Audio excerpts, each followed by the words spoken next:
Hi guys, Future Henry here. So stick around to the end of the video because I got something cool to show you. Oh jeez. Man, two curious puppies. Well, hello folks, welcome back to the channel. It's so good to be back here in Whistler, BC. We're at Lillooet Lake. I'm not even sure I'm allowed to bring dogs down to the beach here, but let's find out. We've cleaned this lake every year since 2013. Let's see, dogs must be on leash. So basically, for the regulars to this channel, you guys will know there are two swim docks. We're going to be cleaning directly underneath them. There's also a dog beach, but normally we get support from the Whistler Fire Department to take us over by boat because it's a big distance, and I didn't bring my underwater scooter today because I have too much stuff in my camper. So there's also a nudist dock on the far end. I'll show you guys. So there are two swim docks immediately in front of us. To the right is the dog beach, and the far distance there, right in front of you, is the nudist dock. There's nobody on it right now. All right, I'm gonna get changed in the parking lot and then go for a dive. Not supposed to get nude in the parking lot. Oh well. See you guys in the water.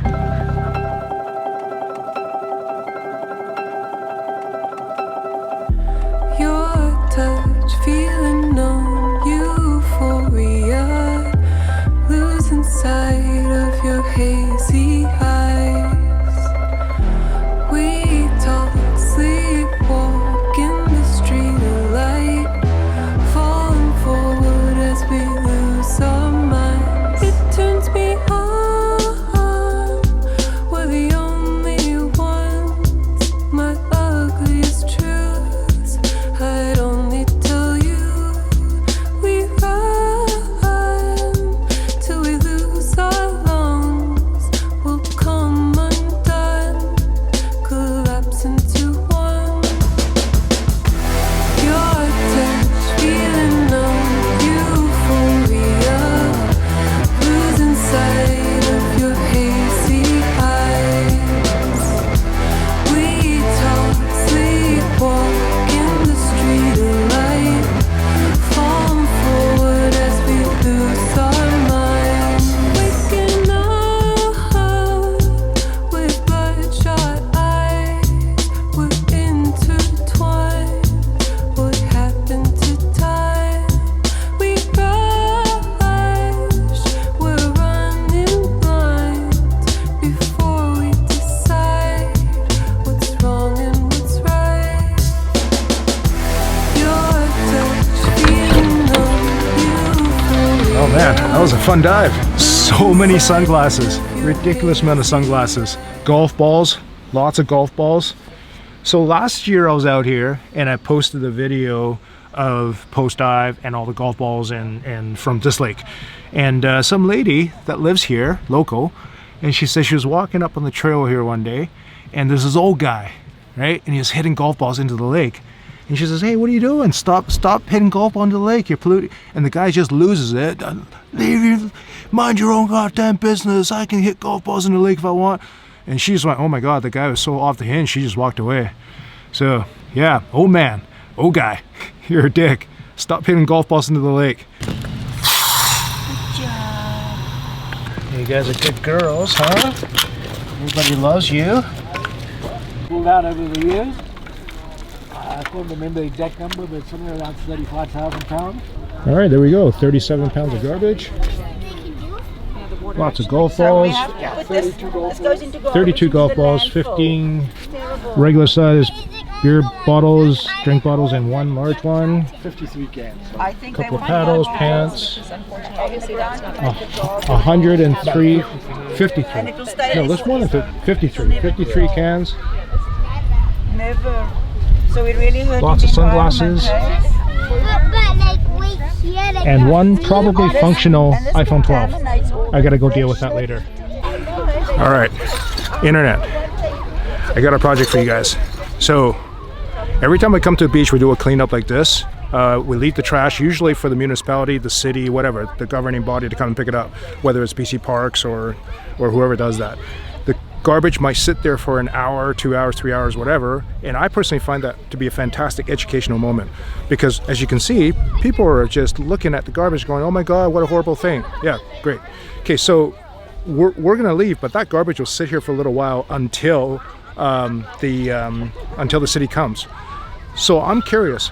I thought about leaving a sign. It's been suggested that we leave a sign like to say 37 pounds of trash removed by Cleaner Lakes divers from this lake, okay? And it's an educational moment. But so at first I thought, okay, cardboard sign, handwrite on it, but then it kind of looks dorky, right? But we're also not coming back here, so we can't really make like a permanent sign that's really expensive and really pricey to have, because we're just leaving. Like, we're not coming back here. So we can't come back to retrieve a permanent or a nicely constructed sign. So, which means, what do? Is cardboard? That's the answer. We don't want to do like anything super expensive, like do these. Oh well, they're disposable. We leave it here, but it's like a $50 piece of poly whatever, because it costs money to make, right? So what do you guys think we should do? Is it cardboard with a pen, like Jiffy marker? Is that good enough? Looks kind of dorky, right? I don't know.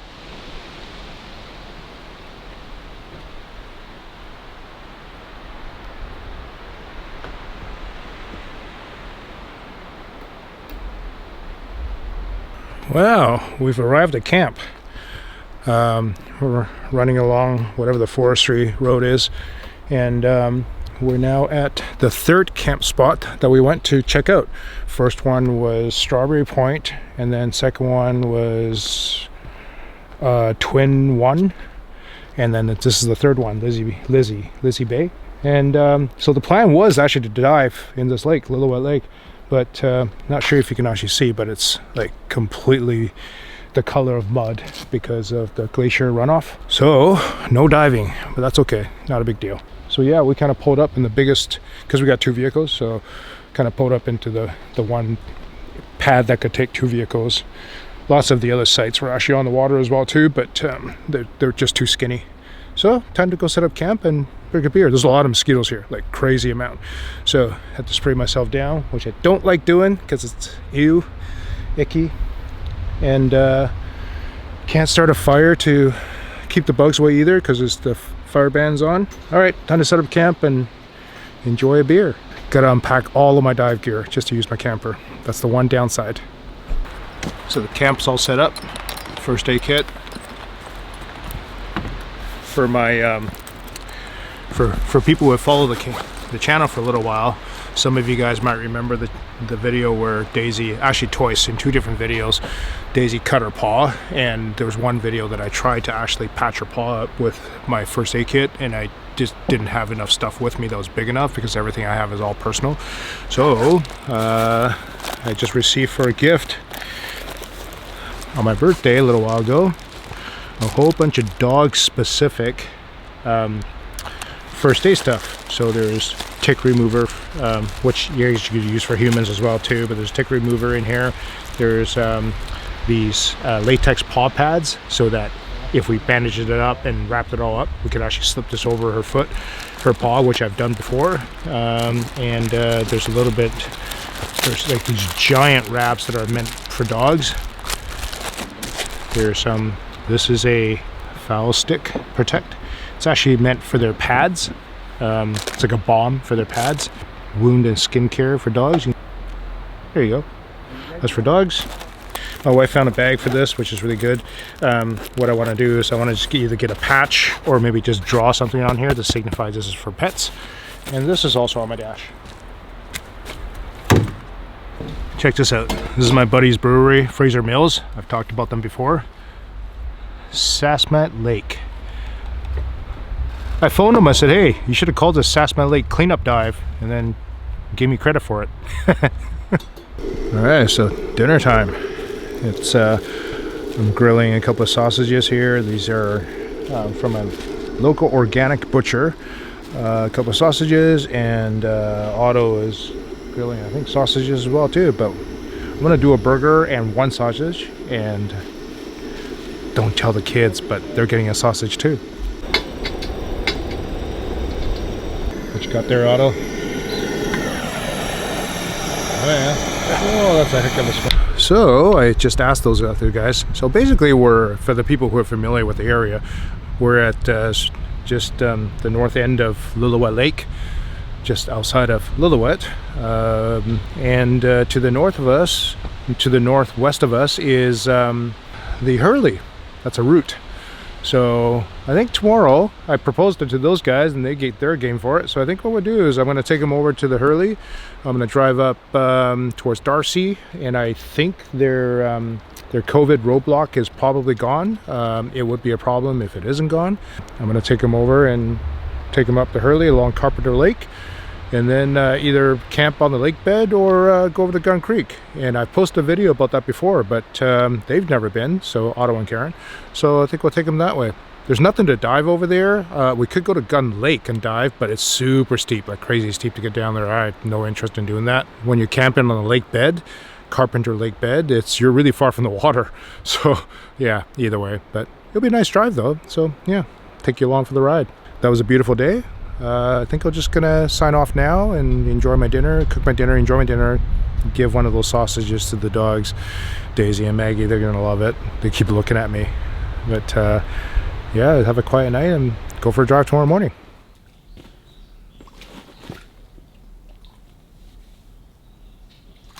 So these campsites are, I don't think a host actually comes out here. It just says there's a cash box at the opening there. It's $15 a night per vehicle.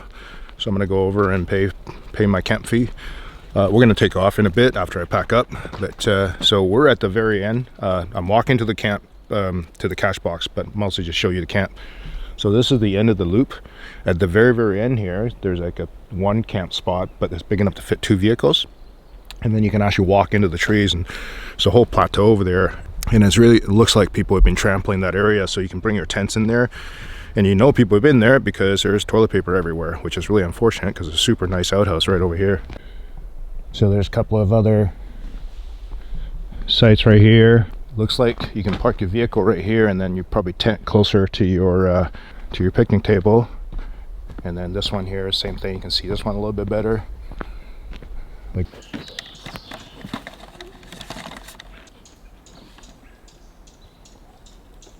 oh my god, there's just so much mosquitoes out here. I'm dying. All right, so 2 vehicles, so it's $30.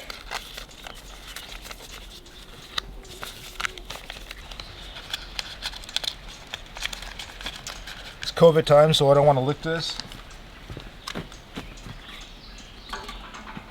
There you go, $30 deposited. Oh, I gotta get out of here. So we've decided we're gonna take off. Well, we knew we were gonna take off anyway, but we're gonna go do the Hurley, but we're gonna approach it from the Darcy side. So we're gonna do the seat and portage. And oh, can you see these mozzies, man? Like, my god. Okay, so we're gonna do the seat and portage. Last time I was there was a landslide. That was in the slide, I don't know when the slide happened, but in 2020 I passed it, but it was single vehicle only at a time, and it was only passable because the locals went and hand bombed a whole bunch of rocks out of the way. I have no idea what it looks like now, so we may drive all the way there and have to turn around and come back and go the other way. All right, gonna go look for camp.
Well, that was an amazing day.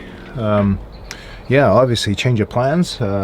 We had originally intended to stay at Strawberry Point, and then we realized we couldn't dive there, and then moved to Lizzie Bay, and then just it was a nice site, but we didn't really want to stay there, and I was like, you know what, why don't we go do the Hurley? So here we are at Gun Creek. What an amazing day. It's a beautiful drive. Man, I just love that road. I've been here like 5 or 6 times now. I'm not doing it both directions, and just can't get tired of that. So man, these guys are exhausted. Maggie and Daisy are passed out. It's a full day for these guys. So tomorrow we're gonna head home along Hurley East.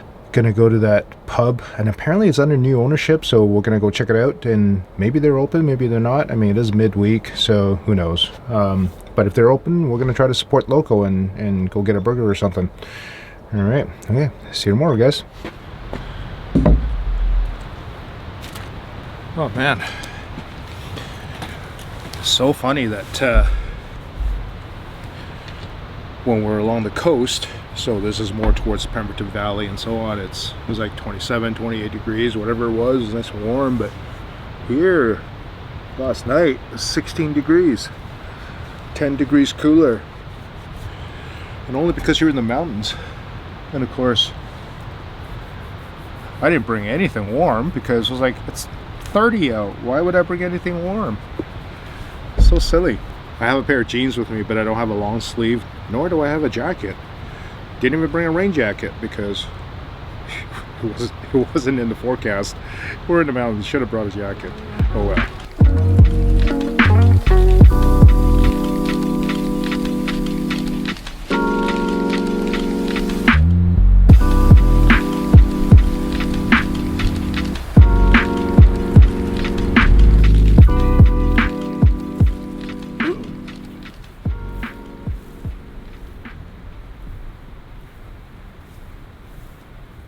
Welcome back. So this is Michelle. So we're in Lost Lake, Whistler, and we found 2 phones, and the other one was destroyed. I did get a hold of her, and she lives in Montreal, and I took a picture, showed her the phone is completely destroyed, so she just had to throw it away, but she loved the story. But Michelle's phone, however, is an iPhone 11. I'm not actually sure of the rating. I know the iPhone 12 is rated to about 20 feet for 30 minutes, and this was an iPhone 11. You guys can tell me what the rating is, but it's survived about 10 or 11 days underwater, and amazing. Awesome. Want to tell the gang how you lost the phone? I needed a photo for my Instagram, so I took my phone out into the middle of the lake, and a huge gust of wind came, knocked it over, and down it went. So my message, you guys have heard this 1,000 times, is, man, if you're on the water, you got to hang on to your stuff. Everything from empty beer cans to apparently your phones, right? But of course now you're a firm believer of just strapping everything to you, right? Absolutely. Duct tape. All right, guys, thanks very much. See you in the next one.